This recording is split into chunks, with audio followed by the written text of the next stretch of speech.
इसमें क्या कहता है कि k का मान ज्ञात करें ताकि बिंदु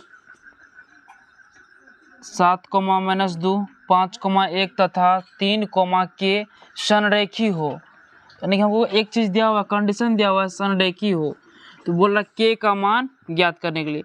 उसी को हम माना कि a बराबर x1 y1 बराबर में 7,-2, फिर b बराबर हम लोग मान लिए हैं कि यानी कि x2 y2 बराबर में 5,1 तथा c बराबर में क्या लिखे हैं x3 y3 बराबर में क्या है 3,k।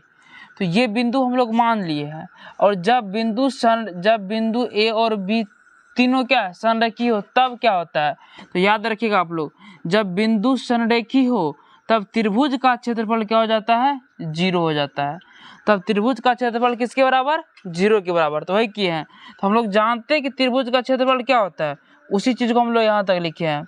जो त्रिभुज का क्षेत्रफल ये होता है उसको हम यहाँ से यहाँ तक में लिख लिए। बराबर में 0 तो बराबर में 0 दे दिए। तो जो त्रिभुज का क्षेत्रफल है तो क्या है कि यानी कि 1/2 बराबर में into x1 into y2 minus y3 plus x2 y3 minus y1 plus x3 y1 minus y2 बराबर में हम लोग, ये तो त्रिभुज का क्षेत्रफल बराबर हम लोग 0, यानी कि संरेखी, इसलिए क्या किए 0 किए। तो अलग अलग मान रखे सबका।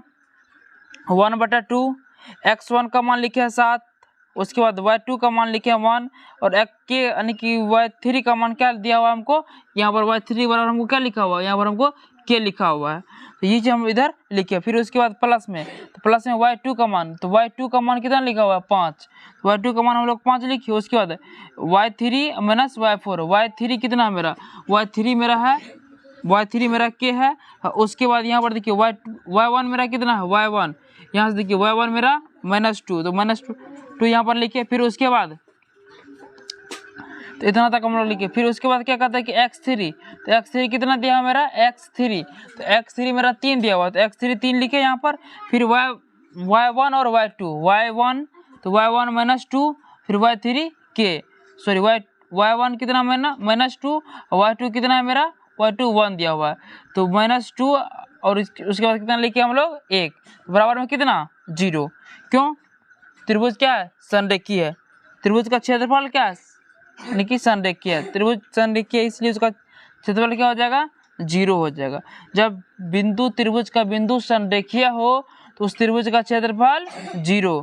उसके बाद यहाँ पर तो हम लोग यहाँ पर क्या किए बारी बारी से, तो जो है वही लिखे हैं सिर्फ। तो इसको मल्टीप्लिकेशन ये सब आपको होना चाहिए, यानी कि इसको फिर हम लोग अंदर में गुना जोड़ घटाव कर दिए हैं जो करना था। फिर उसके बाद हम लोग ये पर आए कि जब सबको जोड़े हैं तो इधर ये वाला और इसको घटाएंगे तो कितना हो जाएगा 1, फिर उस 1 को इस 7 के साथ जोड़ेंगे तो कितना हो जाएगा 8। फिर ये और ये जब दोनों आपस में घट जाएगा, क्योंकि विपरीत चिन्ह है तो घट जाएगा, तो माइनस चिन्ह लगाएगा, क्योंकि बड़ा का चिन्ह क्या है माइनस है, तो 7 यानी कि 7 -7 के प्लस 5 के, जब घटेगा तो -2 के, उसके बाद बराबर में 0। तो इसी को जब उस साइड भेजेंगे तो जो नीचे में हो जाएगा ऊपर, जो ऊपर हो वो कहाँ आ जाएगा नीचे यहाँ पर। तो जब इस पूरे को हम लोग हल करेंगे तो कितना हो जाएगा 0। उसके बाद देखिए ये 8 -2 के बराबर में 0। अब देखिए ये 8 है, ये प्लस ये माइनस में उधर जाएगा तो क्या हो जाएगा प्लस में हो जाएगा। उसके बाद इधर कितना है 2 के बराबर में कितना 8, मतलब वह के बराबर में 8/2, कोई दिक्कत, यानी कि फिर इसको हम काटेंगे तो कितना हो जाएगा ये मेरा 4, यानी कि के बराबर कितना आंसर निकला हमको 4। जो सवाल में पूछ रहा था कि के का कितना मान होगा, तो के का मान इतना होगा। जब बिंदु क्या हो संरेखीय हो तो के का मान कितना आएगा मेरा 4 आएगा। तो ये हमसे पूछ रहा था।